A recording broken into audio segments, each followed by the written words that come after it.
வணக்கம் நண்பர்களே. நம்ம இன்றைக்கான வீடியோ என்ன பார்க்க போறோம் அப்படின்னா, எக்ஸாம் எல்லாருமே தயாராயிட்டீங்க. சரிங்களா? கடைசி நாட்கள், கடைசி இறுதி நிமிடங்கள் சொல்ற மாதிரி, அந்த எக்ஸாமோட இறுதிக்கட்ட நிமிடத்துக்கு வந்துட்டீங்க. இனிமே நீங்க இதுவரைக்கும் என்ன படிச்சிருக்கீங்களோ, அத கரெக்ட்டா ரீகால் பண்ணிட்டு எக்ஸாம்ல போய் கரெக்ட்டா எழுதணும். எதுனா படிச்சிருக்கீங்களோ, அதெல்லாம் எக்ஸாம்ல வரப்போகுது. அப்படி ஒரு தைரியத்த நீங்க ஏற்படுத்திக்கிறங்க. கண்டிப்பா எக்ஸாம்ல நீங்க என்னன்னா படிச்ச கேள்விகள் தான் வரும். அந்த ஒரு நம்பிக்கை வச்சுக்கிறங்க. நம்ம இன்றைக்கான வீடியோல என்ன பார்க்க போறோம் அப்படின்னா, இந்த எக்ஸாம்ல ஆல்ரெடி நம்ம அந்த இந்தியன் பாலிட்டில டாப் டூ பாட்டம் எது எதுனா நீங்க படிக்காம போகக்கூடாது. லாஸ்ட் மினிட்ல வந்து ஏன்னா நீங்க படிக்காம இருந்திருந்தா படிச்சிரணும் அப்படின்னு சொல்லி பார்த்திருந்தோம். இந்த கிளாஸ்ல வந்து ஹிஸ்ட்ரி எடுத்துக்கிறேங்க. ஹிஸ்ட்ரியில எதுனா நீங்க படிக்காம போகக்கூடாது. அதுதான் நம்ம இந்த வீடியோல பார்க்க போறோம். சரிங்களா? உங்களுக்கு இதற்கு முன்னாடி வந்து இதிலிருந்து நெறைய கொஸ்டின்ஸ்லாம் நான் எடுத்துட்டு வந்திருப்பேன். கிளாஸஸ் நெறைய உங்களுக்கு நான் குடுத்திருப்பேன். ஆனா, நீங்க லாஸ்ட் மினிட்ல எதுனா பார்க்காம போயிறக்கூடாது. ஏன்னா, அது நீங்க படிச்சதா இருக்கும். ஆல்ரெடி நல்லா படிச்சிருந்திருப்பீங்க. ஆனா, எக்ஸாம்ல போகும்பொழுது அந்த கொஸ்டின் பார்த்திருப்பீங்க. இத நம்ம அருமையா படிச்சிருக்கோமே! ஆனா, அது நான் லாஸ்ட்டா ரிவிஷன் பண்ணாம வந்துட்டேனே!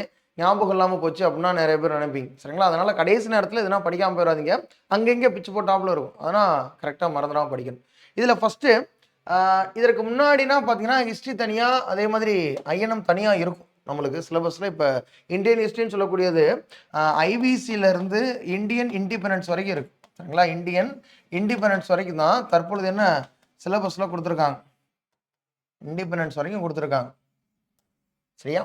இப்ப நீங்க ஹிஸ்ட்ரி எடுத்துக்கிறப்ப first ancient India, medieval India, modern India அப்படின்னு சொல்லி பிரிப்பாங்க. சரிங்களா?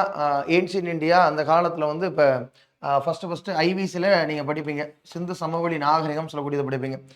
அதிக அளவுல பார்த்தீங்கன்னா, பொலிட்டிக்கல் ஹிஸ்ட்ரி கேட்கறது கிடையாது. டிஎன்பிஎஸ்சி எக்ஸாம்ல பொலிட்டிக்கல் ஹிஸ்ட்ரி இதற்கு முன்னாடி கேட்கறது கிடையாது. எதுல அதிகமா ஃபோக்கஸ் பண்ணுவாங்க அப்படின்னா, ஆர்ட் அண்ட் கல்ச்சர்ல தான் அதிகமா ஃபோக்கஸ் பண்ணுவாங்க. எதுல ஃபோக்கஸ் பண்ணுவாங்க? ஆர்ட் அண்ட் கல்ச்சர்ல தான் அந்த காலத்துல அவருடைய கலை எப்படி இருந்தது? கலாச்சாரம் எப்படி இருந்தது? அந்த மாரி தான் கேள்வி கேட்பாங்க. சரிங்களா? மொஹஞ்சதாரோ அந்த நெறைய சிட்டீஸ் இருக்கும்ல, நெறைய நகர நாகரீகங்கள் இருக்குல்ல. அந்த நகர நாகரீகங்கள் சம்மந்தமான கேள்வி கேட்பாங்க. சரிங்களா? ஹரப்பா நகர நாகரீகம் சம்மந்தமா, மொஹஞ்சதாரோ நகர நாகரீகம் சம்மந்தமா, அதே மாரி எதுனா எந்தெந்த மாநிலத்தில தற்பொழுது இருக்கு, பாகிஸ்தான்ல எந்தெந்த மாநிலத்தில இருக்கு, எதுனா எங்கே கண்டுபிடிச்சாங்க. சரிங்களா? இப்ப வந்து நடன மாத சிலை எங்கே கண்டுபிடிச்சாங்க அப்படின்னு சொல்லக்கூடியதுனா கேட்பாங்க எக்ஸாம்ல. அதிக முறை அந்த மாரி கேள்விகள்லாம் கேட்டிருக்காங்க. ஓகேவா? அதே மாரி வந்து குதிரை எழும் வந்த சிலைகள் எங்கே கண்டுபிடிச்சாங்க? குதிரை கொம்பு சிலை அதெல்லாம் எங்கே கண்டுபிடிச்சாங்க? நாட்டியம் அங்கே அந்த வெண்கல சிலை எங்கே கண்டுபிடிச்சிருந்தாங்க? தாடியுடன் கூடிய ஒருத்தருடைய சிலை எங்கே கண்டுபிடிச்சாங்க? பிரீஸ்ட் சிலை அப்படின்னு சொல்லுவாங்கல்ல.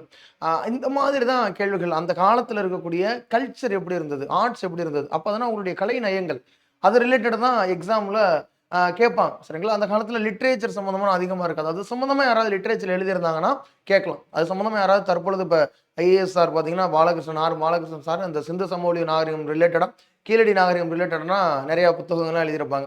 அது சம்மந்தமா யாராவது லிட்டரேச்சர் எழுதியிருந்தாங்கன்னா கொஸ்டின்ஸ்ல கேட்பாங்க. ஏன்னா கடைசி காலகட்டத்தில படிக்கிறதுக்கு மறந்துறாதீங்க. சரியா? படிக்கிறதுக்கு மறந்துறக்கூடாது. என்னென்ன சிட்டீஸ் இருக்கு, அது எந்தெந்த மாநிலத்தில இருக்கு, அதே மாரி பவுண்டரீஸ்ல சரிங்களா? இந்தியால இருக்கு அது நார்த் பவுண்டரி என்ன ஐவிசில, சவுத் பவுண்டரி என்ன, ஈஸ்ட் பவுண்டரி என்ன, வெஸ்ட் பவுண்டரி என்ன இந்த மாரிலாம் நீங்க படிச்சிருப்பீங்க. இது கிளாஸஸ்ல பார்த்திருப்போம். இத கரெக்ட்டா ரீகால் பண்ணிக்கிறங்க. அடுத்து இதற்கு அடுத்து பார்த்தீங்கன்னா, குப்தாஸ்ன்னு சொல்லக்கூடிய ஒரு முக்கியமான டாபிக் இருக்கும். சில குப்தாஸ் ஒருத்தவன் நீங்க சந்திரகுப்தா 1 அதே மாரி சமுத்திரகுப்தா அவர பத்தி படிப்பீங்க. அடுத்து சந்திரகுப்தா 2 இவர பத்தி படிப்பீங்க. 3 பேர பத்தி முக்கியமா படிப்பீங்க. சரிங்களா? இது இல்லாம நாலந்தா யுனிவர்சிட்டி குமாரகுப்தா. இவங்க காலகட்டத்தில எப்படி உங்களுடைய அட்மினிஸ்ட்ரேஷன் இருந்தது? உங்களுக்கான பெயர் என்ன? உங்களுக்கான அட்மினிஸ்ட்ரேஷன் நிர்வாகம் எப்படி இருந்தது? இவங்களுக்கான பெயர் என்ன? ஆ சீன பயணினா யாரு வந்தது? சரிங்களா? இந்த மாரிலாம் கேட்பாங்க. சந்திரகுப்தா 2 காலகட்டத்தில வந்திருப்பார்ல. அந்த ஃபாகியான்னு சொல்லக்கூடியவர் வந்திருப்பாங்கல்ல. எக்ஸாம்ல அதெல்லாம் கேட்பாங்க அடிக்கடி. அந்த மாரி கேள்விகள் எந்தெந்த டிராவலர்ஸ்லாம் வந்தாங்க? எந்தெந்த டிராவலர்ஸ்லாம் வந்தாங்க? அதே மாரி இவங்க காலகட்டத்தில இருந்த லிட்டரேச்சர் என்ன? லிட்டரேச்சர் என்ன? இந்த மாரி கேட்பாங்க. கல்டிவேஷன் மெத்தட்னா எப்படி இருந்துச்சு? இந்த மாரி கொஸ்டின்ஸ் கேட்பாங்க. காயின்ஸ் ரிலேட்டடான கொஸ்டின்ஸ் கேட்பாங்க. இவங்க காலகட்டத்தில இருந்த இன்ஸ்கிரிப்ஷன் சரிங்களா? கல்வெட்டுகள். எந்த கல்வெட்டு யார பத்தி சொல்லுது? இந்த மாரி கேள்விகள்லாம் கேட்பாங்க. இன்ஸ்கிரிப்ஷன் அந்த மாரிலாம் கேட்பாங்க. சரியா? இது ஃபர்ஸ்ட்டு குப்தாஸ்ல வரும். குப்தாஸ் தாண்டி அடுத்து போனீங்கன்னா, உங்களுக்கு இதற்கு அடுத்து டெல்லி சுல்தான் சொல்லக்கூடிய ஒரு டாபிக் படிப்பீங்க. சரிங்களா? இதுல என்னென்ன டைனஸ்டி இருந்தாங்க, என்னென்ன வம்சங்கள் இருந்தாங்க, அதுல யார் யாரெல்லாம் ரூல் பண்ணா, அவங்களுடைய அட்மினிஸ்ட்ரேஷன் என்ன? அவங்களுடைய அட்மினிஸ்ட்ரேஷன் என்ன? சரிங்களா? இதுல வந்து இந்த டெல்லி சுல்தானேட்ல இருந்த மினிஸ்ட்ரி சம்மந்தமா, அவங்க மினிஸ்ட்ரி என்னென்ன இருந்துச்சு சரிங்களா? திவானை வசீர்னா என்ன, திவானை ஆரிஸ்னா என்ன மாதிரி சொல்லுவாங்க, திவானை இன்ஸ்தானா என்ன மாதிரி சொல்லுவாங்க, இந்த மாதிரி கேள்விகள் கேட்பாங்க சரிங்களா? மஜ்லிஸ் ஐ கால்வாத் அப்படின்னா என்ன அப்படின்னு சொல்லுவாங்க. அதே டெல்லி சுல்தான் காலகட்டத்தில் இருந்த டாக்ஸ் ரிலேட்டடா, வரி ரிலேட்டடா, ஜசியா டாக்ஸ்னா என்ன, சாகத்து டாக்ஸ்னா என்ன, காரத்து டாக்ஸ்னா என்ன, உசர் டாக்ஸ்னா என்ன, அந்த மாதிரிலாம் கேட்பாங்க. டாக்ஸ் ரிலேட்டடா கேட்பாங்க. இண்டிவிஜுவலா சரிங்களா? டெல்லி சுல்தான்ல ரூல் பண்ணல ஒருத்தவங்க இண்டிவிஜுவலா ஏதாவது இன்ட்ரடியூஸ் பண்ணியிருந்தாங்கன்னா அதையும் கேட்பாங்க. காப்பர் சிட்டால் யார் இன்ட்ரடியூஸ் பண்ணா சரிங்களா? கோல்டு சிட்டால் யார் இன்ட்ரடியூஸ் பண்ணா, சில்வர் தாங்கா யார் இன்ட்ரடியூஸ் பண்ணா, இந்த மாதிரி கேள்விகள்லாம் இதுல அதிகமா கேட்கறதுக்கு ஞாபகம் இருக்கு. சசுகானி காயின்ஸ் அதெல்லாம் யார் இன்ட்ரடியூஸ் பண்ணா, அதே மாதிரி வந்து டோக்கன் கரன்சி யாரு, பதிலீட்டு நாணயங்கள்னு சொல்லுவாங்க, அடையாள நாணயங்கள்னு சொல்லுவாங்க, அந்த மாதிரிலாம் யார் காயின்ஸ் இன்ட்ரடியூஸ் பண்ணா, இந்த மாதிரி கேள்விகள் இதுல கேட்பாங்க. யார் ஹெட் குவார்ட்டர்ஸை சேஞ்ச் பண்ணது, ஓகேவா? இதெல்லாம் கடைசி நேரத்தில் ரிவிஷன் பண்ணிக்கிறோம். நோட்டில் எழுதி வச்சிருப்பீங்கல்ல, அதை அப்படியே ரிவிஷன் பண்ணிக்கிறோம். இதுக்கு முன்னாடி கிளாஸஸ்லாம் கொண்டு வந்திருப்போம், நிறைய கேள்விகள் எடுத்துட்டு வந்திருப்போம், அதை ஒரு டைம் பார்த்துக்கிறோம். சரி ரைட். அப்போ டெல்லி சுல்தானேட் முடிஞ்சதுக்கப்புறம் இதில் இப்போ டெல்லி சுல்தானேட் படிக்கிறீங்களா? டெல்லி சுல்தானேட்டுக்கு அப்புறம் என்ன வரும்? முகல்ஸ்னு சொல்லக்கூடிய டாபிக் வரும். இவங்க ரெண்டு பேரையும் கனெக்ட் பண்ணுறதுன்னா ஃபர்ஸ்ட் பேட்டில் ஆஃப் பானிபட்னு சொல்லக்கூடியது நிறைய அப்போ இருக்கும். ஃபர்ஸ்ட் பேட்டில் ஆஃப் பானிபட் எப்போ நடந்துச்சு, செகண்ட் பேட்டில் ஆஃப் பானிபட் எப்போ நடந்துச்சு, தேர்ட் பேட்டில் ஆஃப் பானிபட் எப்போ நடந்துச்சு, அந்த மாதிரி படிக்கணும். இப்போ ஃபர்ஸ்ட் பேட்டில் ஆஃப் பானிபட் இதுலையும் அப்படியே லிங்க் ஆகும் சரிங்களா? இதுலையும் இப்ராஹிம் லோடி இருக்காரு, அவருக்கும் இதுல இருந்து பார்த்தீங்கன்னா பாபர் வர்சஸ் இப்ராஹிம் லோடி தான் வரும். அடுத்து அக்பர் வர்சஸ் ஹேமு வரும். இந்த மாதிரி வந்து ஒரு முக்கியமான போர்கள்லாம் எக்ஸாம்பிள் கேட்பாங்க. பொலிட்டிக்கல் ஹிஸ்ட்ரி கேட்க மாட்டாங்க, இருந்தாலும் ஒரு முக்கியமான போர்கள் கேட்பாங்க. இந்த முகல்ஸ் டாபிக்ல இதுல யாருன்னா வருவாங்க சரிங்களா? அவங்க காலகட்டத்தில் அட்மினிஸ்ட்ரேஷன் எப்படி இருந்தது, முகல்ஸுடைய அட்மினிஸ்ட்ரேஷன் அதிக அளவில் கேட்பாங்க. இவங்க காலகட்டத்தில் லிட்ரேச்சர் எப்படி இருந்தது, யார் என்ன புத்தகம் எழுதுனாங்க, அந்த மாதிரி கேள்விகள் கேட்பாங்க. அடுத்து மராத்தாஸ் அப்படின்னு சொல்லக்கூடிய ஒரு டாபிக் இருக்கும். மராத்தாஸ் ரிலேட்டடாக பார்த்தீங்கன்னா எக்ஸாம்பிள் கேட்டிருப்பாங்க. சிவாஜி அவர் எங்கே வந்து பிறந்தார், அவர் எங்கே வந்து முடிசூட்டு விழா நடத்துனாங்க, அவருக்கு எந்த தேதியில் முடிசூட்டு விழா நடத்துனாங்க, அவர் முதலாக எந்த கோட்டையை கைப்பற்றினார், அவருக்கு வந்து யார் பொலிட்டிக்கல் குரு யார், அவருக்கு ரிலீஜியஸ் குரு யார் சரிங்களா? மராத்தியுடைய எழுச்சிக்கான காரணம் என்ன, அவருக்கான ஹெட் குவார்ட்டர்ஸ் எங்கே இருந்துச்சு, யார் கூட போரிட்டார், சூரத்தை வந்து எப்போது கைப்பற்றினார், இந்த மாதிரி கேள்விகள் வந்து இந்த மராத்தியர்கள் அதில் கேட்பாங்க சரிங்களா? இதில் வந்து பார்த்தீங்கன்னா ஆங்கிலோ மராத்தாவர் அதற்கடுத்து பின்னாடி வரும். ஆங்கிலோ மராத்தாவர் எப்போ நடந்துச்சு, அதில் என்ன ட்ரீட்டி வச்சாங்க, ட்ரீட்டி ஆஃப் சால்பை எப்போ வச்சாங்க, ட்ரீட்டி ஆஃப் சூரத் எப்போ வச்சாங்க, பசீன் அந்த அந்த நகரத்தை எப்போ சேர்த்தாங்க, அந்த மாதிரிலாம் கொஸ்டின்ஸ் கேட்பாங்க. இவங்க கடைசி காலகட்டத்தில் என்ன பண்ணியிருப்பாங்க, அந்த சப்சிடரி அலைன்ஸ் அப்படின்னு சொல்லக்கூடியது, சப்சிடரி அலைன்ஸ்னு சொல்லுவாங்க, துணைப்படை திட்டம். இந்த துணைப்படை திட்டம் இது யார் இன்ட்ரோடியூஸ் பண்ணா, லார்டு வெல்லஸ்லி அவர் தான் இன்ட்ரோடியூஸ் பண்ணியிருப்பார். துணைப்படை திட்டம்னா என்ன சரிங்களா? துணைப்படை திட்டம்னா என்ன, இந்த மாதிரி யார் முதல்ல சேர்ந்தது சரிங்களா? துணைப்படை திட்டத்தில் யார், ஹைதராபாத்தில் இருக்கக்கூடிய நிசாம் தான் பார்த்தீங்கன்னா முதலாக சேர்ந்திருப்பார். இந்த மாதிரி கேள்விகள் 1798 இந்த சப்சிடரி அலைன்ஸ் கொண்டு வந்திருப்பாங்க. இந்த கேள்விகள் இந்த மாதிரிலாம் கேட்பாங்க. இவங்க காலகட்டத்தில் கடைசியில் தான் பார்த்தீங்கன்னா வேற என்னென்ன நம்ம அப்படியே தமிழ்நாடு ஹிஸ்டரியை ரிலேட் பண்ணி படிக்கிற மாதிரி இருக்கும். நீங்கள் அப்படியே பார்த்தீங்கன்னா இதில் படிக்கையிலே பார்த்தீங்கன்னா தமிழ்நாடு ஹிஸ்டரி இருக்குல்ல, தமிழ்நாடு ஹிஸ்டரி ரிலேட் பண்ணி படிக்கிற மாதிரி இருக்கும். தமிழ்நாடு ஹிஸ்டரி எடுத்துக்கிட்டிங்கன்னா பூலித்தேவர் அவர் ரிலேட்டடாக படிக்கிற மாதிரி இருக்கும். அடுத்து வேலு நாச்சியார் அவர் ரிலேட்டடாக படிக்கிற மாதிரி இருக்கும். வீரபாண்டிய கட்டபொம்மன் அவர் ரிலேட்டடாக படிக்கிற மாதிரி இருக்கும். அடுத்து வந்து பார்த்தீங்கன்னா தீரன் சின்னமலை அவர் ரிலேட்டடாக படிக்கிற மாதிரி இருக்கும். அடுத்து யார், சின்ன மருது, அடுத்து பெரிய மருது அவர் ரிலேட்டடாக படிக்கிற மாதிரி இருக்கும். சின்ன மருது, பெரிய மருது. அடுத்து வாளுக்கு வேலி அம்பலம் சொல்லுவாங்க, அவளை பற்றி படிக்கிற மாதிரி இருக்கும். அடுத்து அழகுமுத்துக்கோன்னு சொல்லுவாங்க, அழகுமுத்துக்கோன்னு சொல்லுவாங்க. இவங்களை பற்றி இப்படி இவங்க எல்லாம் தமிழ்நாடு ஹிஸ்டரியில் வரக்கூடியதாக இருக்கும். இதில் கடைசியாக பெரிய புரட்சி நடக்கிறது வேலூர் மிட்டினி சரிங்களா? வேலூர் மிட்டினி இருக்குல்ல, அது சம்மந்தமாக படிக்கிற மாதிரி. இது எல்லாமே அப்படியே தமிழ்நாடு ஹிஸ்டரி அப்படியே ரிலேட் பண்ணி அந்த இயர் படிக்கல, அப்படியே தமிழ்நாடு ஹிஸ்டரியில் என்னென்ன நடந்துச்சு அப்படின்னு சொல்லி படிக்கணும். இப்படிதான் அப்படியே இந்த இயர் படிக்கல, இவங்க எப்போது எதை கைப்பற்றினாங்க, யார் கூட ஃபைட் பண்ணாங்க, இந்த மாதிரிலாம் படிக்கிற மாதிரி இருக்கும். அப்படியே தாண்டி நீங்கள் வந்துட்டீங்கன்னு வச்சுக்கோங்களேன், நம்மளுடைய ஐஎன்எம் ஸ்டார்ட் ஆயிரும். இப்போ ஐஎன்எம்னா இந்தியன் நேஷனல் மூவ்மெண்ட் ஸ்டார்ட் ஆயிரும். இப்போ இந்தியன் நேஷனல் மூவ்மெண்ட் எடுத்துக்கிட்டிங்கன்னா இப்போ இதில் ஃபர்ஸ்ட் எடுத்த உடனே இதில் யார் சின்ன சின்ன இடத்துல கிளர்ச்சி பண்ணியிருப்பாங்கல்ல, நிறைய பெசன்ஸ் ரிவோல்ட்ஸ் நிறையா பண்ணியிருப்பாங்க, ட்ரைபல் ரிவோல்ட்ஸ் பண்ணியிருப்பாங்க. அந்த ரிவோல்ட்ஸ் எந்த இயரில் நடந்துச்சு, அதனால் மேட்ச் த ஃபாலோயிங் அந்த மாதிரிலாம் கேட்பாங்க. கொள்கிளர்ச்சி எப்போ நடந்துச்சு, கோன்ஸ் கிளர்ச்சி எப்போ நடந்துச்சு, அதே மாதிரி முண்டா கிளர்ச்சி எப்போ நடந்துச்சு, இந்த மாதிரினா கிளர்ச்சிகள்லாம் எந்தெந்த வருடங்கள்லாம் நடந்துச்சு அந்த மாதிரிலாம் கேட்பாங்க சரிங்களா? பில்ஸ் கிளர்ச்சி எப்போ நடந்துச்சு, சாந்தால் கிளர்ச்சி எப்போ நடந்துச்சு, அதே மாதிரி இண்டிகோ கிளர்ச்சி எப்போ நடந்துச்சு, இந்த மாதிரி எல்லாமே இந்த ஃபர்ஸ்ட் ரிவோல்ட் ரிலேட்டடாக கேட்பாங்க. இதில் பெருசாக வர்றது பார்த்தீங்கன்னா கிரேட் ரிவோல்ட், பெரும் புரட்சி. இந்த பெரும் புரட்சி எப்போ நடந்துச்சு, 1857 நடந்துச்சா. இப்போ இதற்கான ரீசன்ஸ் என்னென்ன காரணங்கள்லாம் இருக்கு, இதற்கான இம்மிடியட் ரீசன்ஸ் என்ன, உடனடி காரணம் என்ன சரிங்களா? கொழுப்பு தடவப்பட்ட தோட்டாக்கள் அப்படின்னு சொல்லியிருப்போம். இதற்கான உடனடி காரணம் சொல்லக்கூடியது இது எங்கெங்கே நடந்துச்சு, எந்தெந்த பிளேஸில் நடந்துச்சு சரிங்களா? இது எந்தெந்த பிளேஸில் அதிக அளவில் சவுத் இந்தியாவில் நடந்திருக்காது, நார்த் இந்தியாவில் நடந்திருக்கும். எந்தெந்த பிளேஸில் நடந்துச்சு, அந்த பிளேஸில் யார் தலைமையில் அந்த ரிவோல்ட் நடந்துச்சு, அந்த தலைமையில் லூட் நடந்துச்சுல, அதை அடக்கிய பிரிட்டிஷ் படை தளபதிகள் யார்? அப்போ எக்ஸாம்பிள் பார்த்தீங்கன்னா, டெல்லியில் வந்து யார் தலைமையில் நடந்திருக்கும்? பகதூர் ஷா 2 அவர் தலைமையில் நடந்திருக்கும். அதை யார் அடக்கியிருப்பான்? John Nicholson அடக்கியிருப்பார். இந்த மாதிரி அதே மாதிரி பீகாரில் யார் தலைமை நடந்திருக்கும்? கன்வர் சிங் தலைமையில் நடந்திருக்கும். வில்லியம் டெய்லர் அதை அடக்கியிருப்பார். கான்பூரில் யார் தலைமை நடந்திருக்கும்? நானா சாஹிப் தலைமையில் நடந்திருக்கும். காலின் கேம்பல் அடக்கியிருப்பார். சென்ட்ரல் இந்தியா ஜான்சியில் யார் நடந்திருக்கும்? ராணி லக்ஷ்மி பாய் அவங்க தலைமையில் நடந்திருக்கும். கக்ரோஸ் அவர் அதை பிரிச்சு அடக்கியிருப்பார். அடுத்து வேற யாரு? அயோத்தி. இப்போ லக்னோ எடுத்துக்கிறோங்க. லக்னோவில் யாரு? பேகம் ஹசரத் மஹால் அவங்க தலைமையில் நடந்திருக்கும். அது ஹென்ரி லாரன்ஸ் அப்படின்னு சொல்லக்கூடியவங்க. இது ஹக்ரோஸ், இது ஹென்ரி லாரன்ஸ் வந்து அந்த புரட்சி அடக்கியிருப்பார். சரிங்களா? இந்த மாதிரி வந்து அந்த புரட்சி எங்கெங்க நடந்துச்சு? பரேலியில கான் பகதூர் கான் அவர் தலைமையில் நடந்திருக்கும். அதை யார்? காலின் கேம்பல் தான் அடக்கியிருப்பாரு. அப்போ இந்த புரட்சியை யார் அடக்குனாங்க? அதை படிக்கணும். மங்கள் பாண்டே முதலாக அவர் தான் அந்த இதில் வந்து சுட்டுக் கொள்வார் அப்படின்னு சொல்லக்கூடியவர். இதெல்லாம் நீங்கள் இதில் படிச்சுக்கணும். சரிங்களா? அடுத்து இதனோட எஃபெக்ட்ஸ் என்ன, இதனுடைய விளைவுகள் என்ன அப்படின்னு சொல்லக்கூடியது. எஃபெக்ட்ஸ்னா என்ன? இதற்கு அப்புறம் தான் கவர்மெண்ட் ஆஃப் இந்தியா ஆக்ட் 1858 சொல்லக்கூடிய கொண்டு வருவாங்க. 1858 கொண்டு வருவாங்க. பிரிட்டிஷ் மகாராணியோட நேரடியான கட்டுப்பாட்டுக்கு போயிடும். இவர் 2 புதிய போஸ்ட் உருவாக்குவாங்க. ஒன்று பொலிட்டிக்கல் போஸ்ட்டு, இன்னொன்று கவர்மெண்ட் போஸ்ட்னு சொல்லுவாங்க. பொலிட்டிக்கல் போஸ்ட்டு வைஸ்ராய் வருவாங்க. கவர்மெண்ட் போஸ்ட்டுக்கு யார் வருவா? அதே மாதிரி பார்த்தீங்கன்னா செக்ரட்டரி ஆஃப் ஸ்டேட் ஃபார் இந்தியான்னு சொல்லக்கூடியவங்க வருவாங்க. இது இந்த காலகட்டத்தில் 1858 வரும். புரியுதா? அப்போ இந்த 1858 தான் இந்தியன் கவுன்சில் அப்படின்னு சொல்லக்கூடியதை உருவாக்குவாங்க. இதெல்லாம் என்ன உருவாக்குவாங்க? இந்தியன் கவுன்சில் அப்படின்னு சொல்லக்கூடியதை உருவாக்குவாங்க. ஃபர்ஸ்ட் வைஸ்ராய் யார் வருவா? ஃபர்ஸ்ட் பார்த்தீங்கன்னா லார்ட் கேனிங் சொல்லக்கூடியவங்க வருவாங்க. அடுத்து இதே மாதிரி செக்ரட்டரி யார்? செக்ரட்டரி ஆஃப் ஸ்டேட் வருவா? ஸ்டான்லி வருவாரு. ஓகேவா? இது எல்லாமே இதில் நீங்கள் படிக்கணும். ஃபர்ஸ்ட் இதற்கான effects. Government of India act அப்படின்னு சொல்கிறப்ப அது பிரிட்டிஷ் பாராளுமன்றத்தில் போடுவாங்க. இதில் இந்தியன் கவுன்சில் சொல்லக்கூடியது உருவாக்கியிருப்பாங்க. ஒரு 15 பேர் கொண்ட இந்தியன் கவுன்சில் சொல்லக்கூடியது உருவாக்கியிருப்பாங்க. ஓகேவா? இது எல்லாமே வந்து இதனுடைய எஃபெக்ட்ஸ், விளைவுகள். இதற்கு அப்புறம் தான் பார்த்தீங்கன்னா முதல் முறையாக 1860 பட்ஜெட்னு சொல்லக்கூடியதை தாக்கல் பண்ணியிருப்பாங்க. யாரு? ஜேம்ஸ் வில்சன் அவர் தான் தாக்கல் பண்ணியிருப்பாரு. ஓகேவா? இந்த மாதிரி வந்து நீங்கள் படிப்பீங்க. இந்த கவர்மெண்ட் ஆஃப் இந்தியா 1858 பொறுத்தளவில் நீங்கள் ஐஎன்எம்லையும் படிப்பீங்க, ஹிஸ்ட்ரிலையும் படிப்பீங்க. சரிங்களா? அது இல்லாமல் நீங்கள் பாலிட்டிலையும் படிப்பீங்க. சரியா? ரைட். அடுத்து இதற்கு அடுத்து நிறையா இயர்ஸ் ரிலேட்டடாக நீங்கள் இயர்ஸை வச்சே நீங்கள் படிச்சிடலாம். சரிங்களா? இப்போ எக்ஸாம்பிள் வந்து நீங்கள் இந்த ஆக்டே எடுத்துக்கிட்டீங்கன்னா, இப்போ என்ன சொன்னேன்? கவர்மெண்ட் ஆஃப் இந்தியா ஆக்ட் 1858 வந்துச்சா? அதுக்கப்புறம் என்ன வரும்? இந்தியன் கவுன்சில் ஆக்ட் 1861 வரும். அதே இந்தியன் கவுன்சில் ஆக்ட் 1892 வரும். அடுத்து இந்தியன் கவுன்சில் ஆக்ட் 1909 வரும். இதுக்கு இன்னொன்று என்ன பேர் சொல்லுவாங்க? பார்லிமெண்டோ ரிஃபார்ம்ஸ்னு சொல்லுவாங்க. அடுத்து கவர்மெண்ட் ஆஃப் இந்தியா ஆக்ட் 1919 சொல்லுவாங்க. இதுக்கு என்ன சொல்லுவாங்க? மான்டேகு செம்ஸ்ஃபோர்டு ரிஃபார்ம்ஸ்னு சொல்லுவாங்க. அடுத்து கவர்மெண்ட் ஆஃப் இந்தியா ஆக்ட் 1935 வரும். இதுதான் பிரிட்டிஷில் நிறைவேற்றப்பட்ட மிகப்பெரிய சட்டம். இது பர்மாவுக்கான சட்டம், இந்தியாவுக்கான சட்டம் அப்படின்னு சொல்லக்கூடியதுனா கொண்டு வருவாங்க. ஒன்று கொண்டு வந்திருப்பாங்க.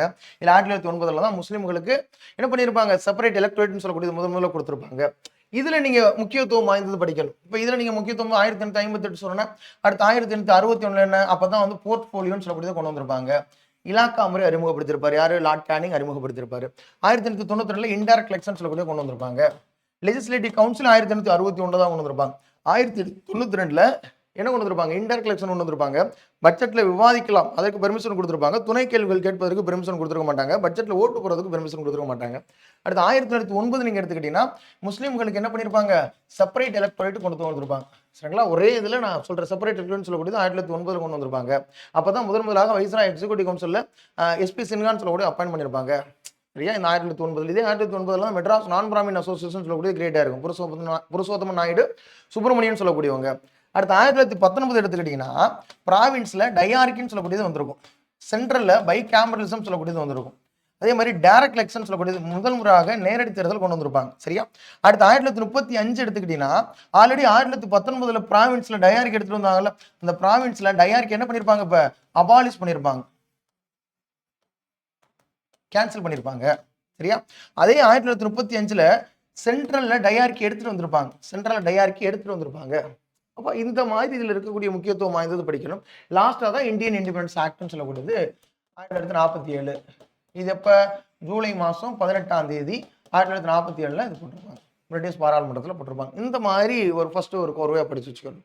அடுத்து இந்த இந்திய தேசிய காங்கிரஸ் கட்சி வருதுல, இந்திய தேசிய காங்கிரஸ் கட்சி வர்றதுக்கு முன்னாடி என்னென்ன அசோசியேஷன்ஸ்லாம் கிரியேட் ஆனிச்சு அதை மறக்காமல் படிச்சுக்கணும். எப்படின்னா மேட்ச் தி ஃபாலோயிங் இங்கிட்டு கொடுத்துட்டு அசோசியேஷன் இந்த சைடு வந்து யாருன்னா அதை உருவாக்குனாங்க அப்படின்னு சொல்லி கேட்பாங்க, எந்த வருஷம் உருவாக்குனாங்க அப்படின்னு சொல்லி கேட்பாங்க. இப்போ எக்ஸாம்பிள் மெட்ராஸ் நேட்டிவ் அசோசியேஷன் எப்போ கொண்டு வந்தாங்க, மெட்ராஸ் மகாஜன சபா எப்போ கொண்டு வந்தாங்க, அதே மாதிரி வந்து இந்தியன் லீக் எப்போ கொண்டு வந்தாங்க, அதே மாதிரி இந்தியன் அசோசியேஷன் எப்போ கொண்டு வந்தாங்க, ஈஸ்ட் இந்தியன் அசோசியேஷன் எப்போ கொண்டு வந்தாங்க, இந்த மாதிரினா எக்ஸாம்ல கேட்பாங்க. யார் கொண்டு வந்தா, எந்த வருஷம் கொண்டு வந்தாங்க, பூனா சர்வஜனிக் சபா.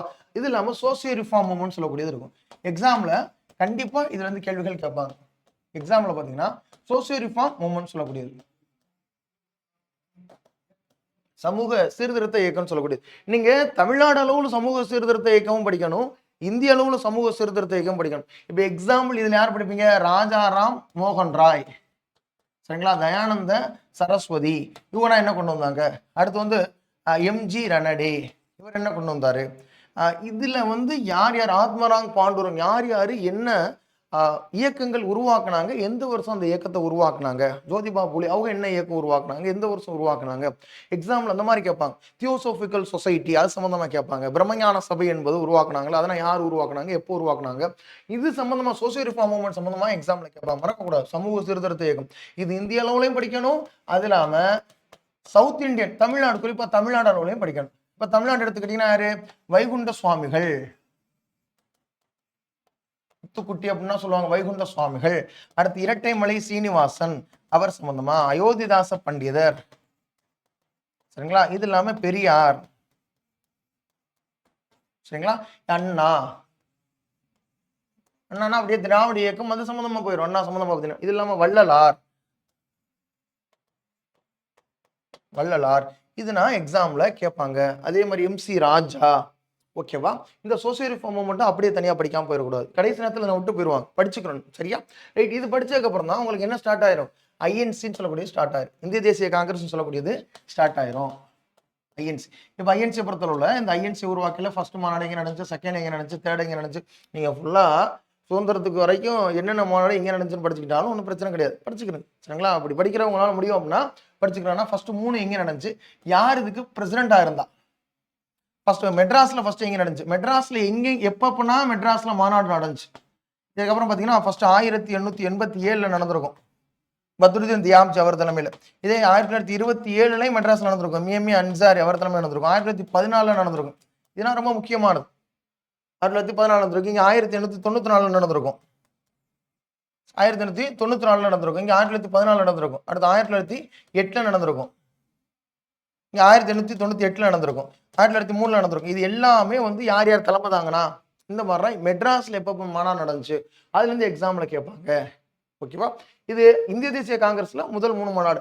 இதற்கப்புறம் இதுல முக்கியமான இயர்ஸ் வருதா, இருக்கக்கூடிய இயர்ஸ் நீங்க எக்ஸாம்பிள் எடுத்துக்கிட்டீங்கன்னா 1905 இருந்து 1947 வரைக்கும் என்னென்ன நடந்துச்சு இதுல இருந்து நம்ம பிரிக்கோம்னா, இப்ப 1905 உங்களுக்கு காலக்கோடு அப்படின்னு சொல்ற மாதிரி எழுதி போட்டா கூட இப்ப 1905 என்ன இருக்கும், பார்ட்டிஷன் ஆஃப் பெங்கால், ஓகேவா. 1906 என்ன வரும், ஆல் இண்டியா முஸ்லீம் லீக். 1907 என்ன வரும், சூரத் ஸ்பிரிட்டு. அடுத்து 1909 என்ன வரும், மார்லி மிண்டோ ரிஃபார்ம்ஸ். இது இல்லாமல் இதில் இன்னொன்று வரும், மெட்ராஸ் நான் பிராமின் அசோசியேஷன், அப்போதான் வரும். அடுத்து 1911 என்ன வரும், பார்ட்டிஷன் ஆஃப் பெங்காலை வந்து வித்ட்ராவல் பண்ணது, ஓகேவா. அடுத்து 1915 என்ன வரும், இதுக்கு முன்னாடி 1914 இந்த 13, 14 வந்து தமிழ்நாடு ஹிஸ்டரியும் படிப்பீங்க, சரிங்களா. 1914 என்ன, ஃபர்ஸ்ட் வேர்ல்டு வார் வரும், ஸ்டார்ட் ஆகிடும். அந்த அன்னி பெசன்ட்டுடைய பத்திரிகை என்ன வரும், ஓகேவா. நியூ இந்தியா அண்ணா பார்த்துருக்கீங்க, நியூ இந்தியா மெட்ராஸ் ஸ்டாண்டர்ட்லேருந்து வாங்கி நியூ இந்தியான்னு சொல்லி மாற்றிருப்பாங்க. 1915 என்ன, அப்போதான் காந்தி ரிட்டர்ன், காந்தி வர்றது எப்போ, ஜனவரி மாதம் 9ஆம் தேதி வருவார், படிச்சிருப்பீங்க. 1916 என்ன வரும், லக்னோ கான்ஃபரன்ஸ் ஒன்று வரும், லக்னோ பேக்ட்னு ஒன்று வரும். இது அம்பிகா சரண் மஜும்தர் தலைமையில் நடக்கும். லக்னோ பேக்ட் பாலகங்காதர திலகரும் முகமது அலி ஜின்னா அவங்க வந்து கையெழுத்து போட்டிருப்பாங்க. அடுத்து 1917 என்ன வரும், காந்தியுடைய ஃபர்ஸ்ட் சத்தியாகிரகா சம்பாரன் சத்தியாகிரகா வரும், சரிங்களா. 1917 மறந்துடக்கூடாது. அதே 1917 ஆகஸ்ட் மாதம் 20ஆம் தேதி என்ன வரும், மான்டேகு டிக்ளரேஷன் வரும், ரெஸ்பான்சிபிள் கவர்மெண்ட் அமைக்குன்னு சொல்லியிருப்பாங்க. அடுத்து 1918 என்ன வரும், காந்தியுடைய அகமதாபாத் மில் ஸ்ட்ரைக் ஒன்று, ஃபர்ஸ்ட் ஹங்கர் ஸ்ட்ரைக்னு சொல்லுவாங்க, காந்தியுடைய முதல் உண்ணாவிரத போராட்டம். அதே கேதா சத்தியாகிரகான்னு சொல்லக்கூடியது வரும், ஓகேவா. அடுத்து 1919 என்ன வரும், ரவுலட் ஆக்ட் ஒன்று வரும், சரிங்களா. ரவுலட் எதிர்ப்பு போராட்டம் நிறைய நடக்கும். சரிங்களா. ஏப்ரல் மாதம் 6ஆம் தேதி போராட்டத்தை அறிவிச்சிருப்பாரு. இது மார்ச் மாதம் 18ஆம் தேதி இந்த ரவுலட் ஆக்டை கொண்டு வந்திருப்பாங்க. நோ வக்கீல் நோ அப்பீல் ஆக்ட்னு கூட சொல்லுவாங்க இந்த ரவுலட் ஆக்டை. 1917 இன்னொன்று வரும், மான்டேகு செம்ஸ்ஃபோர்டு ரிஃபார்ம்ஸ்னு சொல்லக்கூடியது வரும். இப்போ தான் என்ன கொண்டு வந்திருப்பான்னு சொன்னேன், ப்ராவின்ஸில் டையார்கி கொண்டு வந்திருப்பான்னு சொன்னேன் 1919. அடுத்து 1920 எடுத்துக்கிட்டிங்கன்னா 1920 ஃபர்ஸ்ட் டைரக்ட் எலெக்ஷன் நடந்து மெட்ராஸில் வந்து ஜஸ்டிஸ் பார்ட்டி ரூல் பண்ணுவாங்க. அடுத்து 1922 கயா காங்கிரஸ். சரிங்களா. 1923 தான் என்ன பிரிவாங்க, ப்ரோ சேஞ்சர்ஸ் நோ சேஞ்சர்ஸ் அப்படின்னு சொல்லி பிரிவாங்க. ப்ரோ சேஞ்சர்ஸ்னா யாரு, ஆல் இண்டியா ஸ்வராஜ் பார்ட்டி உருவாக்குவாங்க. யாரு, சிஆர் தாஸ், மோதிலால் நேரு, தல்பாய் பட்டேல், இவங்க எல்லாருமே உருவாக்குவாங்க. அடுத்து 1924 என்ன, காந்தி இந்திய தேசிய காங்கிரஸுக்கு ஒரே ஒரு முறை தான் தலைவராக இருந்திருப்பாரு.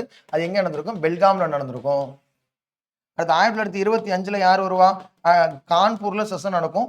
அப்ப கான்பூர் செஷன்ல சரோஜினி நாயுடு இருக்காங்கல்ல, சரோஜினி நாயுடு அப்ப தலைமை தாங்குவாங்க. அப்ப இவங்க சரோஜினி நாயுடு தான் ஃபர்ஸ்ட் இந்தியன். இதற்கு முன்னாடி 1917 சரிங்களா கல்கத்தாவில் நடந்த மாநாட்டில் சரிங்களா அன்னி பெசன்ட் இருக்காங்களா, அன்னி பெசன்ட் அவங்க தான் தலைமை தாங்குவாங்க, பிரசிடண்டா இருப்பாங்க. இதற்கு இந்திய தேசிய காங்கிரஸுக்கு அவங்க ஃபர்ஸ்ட் விமன், இவங்க first Indian women.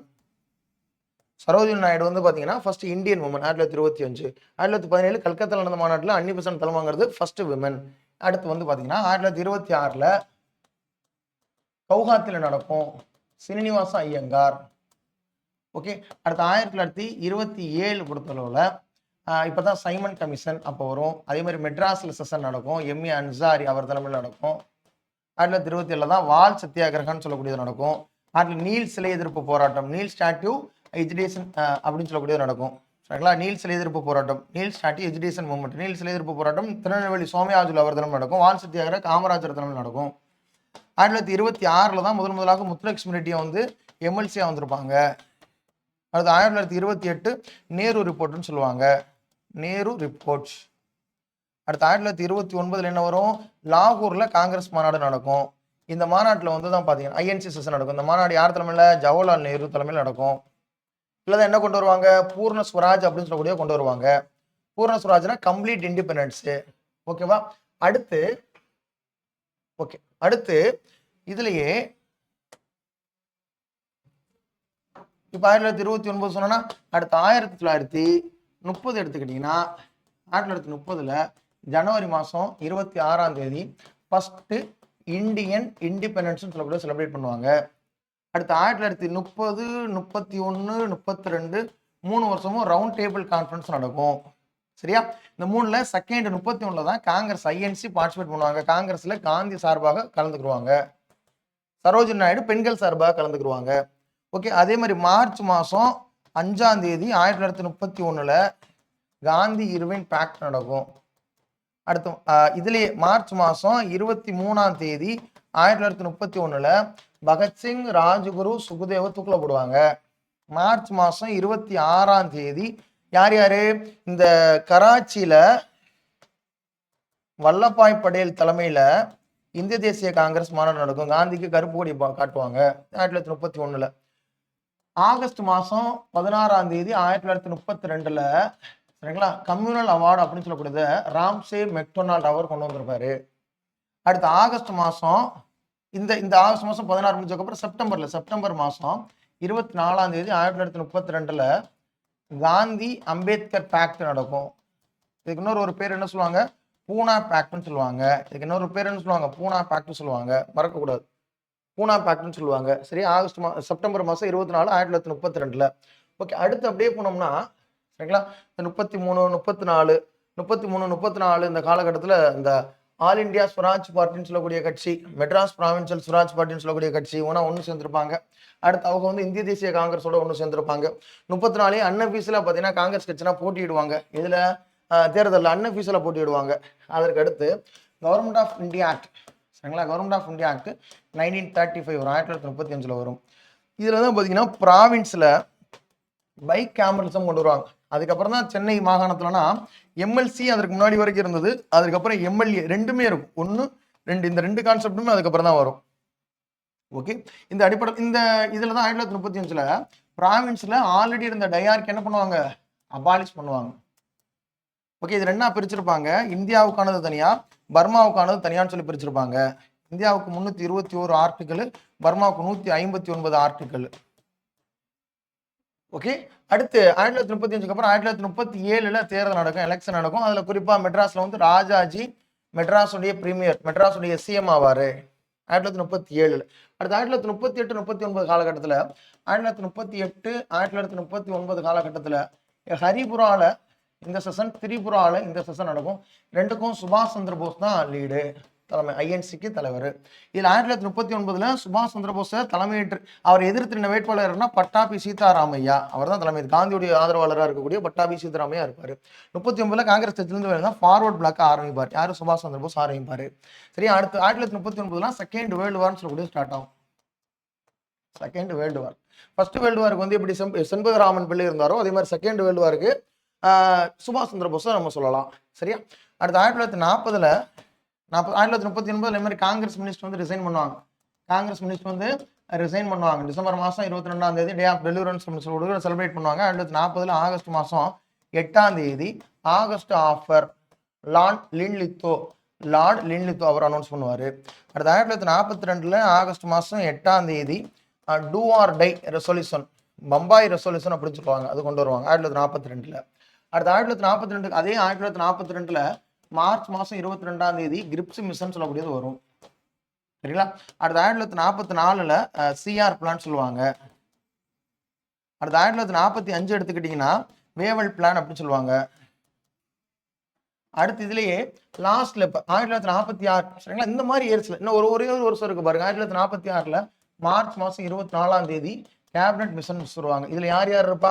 Pethick Lawrence இருப்பாரு, அதே மாதிரி ஸ்டாஃபோர்டு கிரிப்ஸ் இருப்பாரு, இன்னொருத்தர் ஏபி அலெக்சாண்டர் இருப்பார். இதுல யார் லீடு? பெத்திக் லாரன்ஸ் தான் லீடு. அடுத்து 1947 லாஸ்ட்ல என்ன ஆயிரும்? இந்தியாவுடைய சுதந்திரம் வந்துடும். இதுதான் பாத்தீங்கன்னா ஐஎன்எம்ல படிக்கிறது. அப்போ ஹிஸ்டரியில இருந்து ஐஎன்எம் வரைக்கும் இந்த மாதிரி தான் இயர்ஸ் சம்பந்தமா, ஆர்ட் அண்ட் கல்ச்சர் சம்பந்தமா, அட்மினிஸ்ட்ரேஷன் சம்பந்தமா நீங்க படிச்சிருக்கணும். இயர்ஸ்ல என்னென்ன முக்கியமான நிகழ்வுகள் நடந்துச்சு நம்ம சொல்லக்கூடிய படிச்சிருக்கணும். கடைசி நேரத்தில் இதெல்லாம் ரிவிஷன் பண்ணாம போயிடாதீங்க. சரிங்களா? இந்த வீடியோ பார்த்த அனைவருக்குமே மிகுந்த நன்றி. பார்க்கக்கூடிய எல்லாருமே கரெக்டாக படிச்சுட்டு எக்ஸாம் போய் கரெக்டாக எழுதி தேர்வில் வெற்றி பெற என்னுடைய வாழ்த்துக்கள். நன்றி, வணக்கம், வாழ்க வளமுடன்.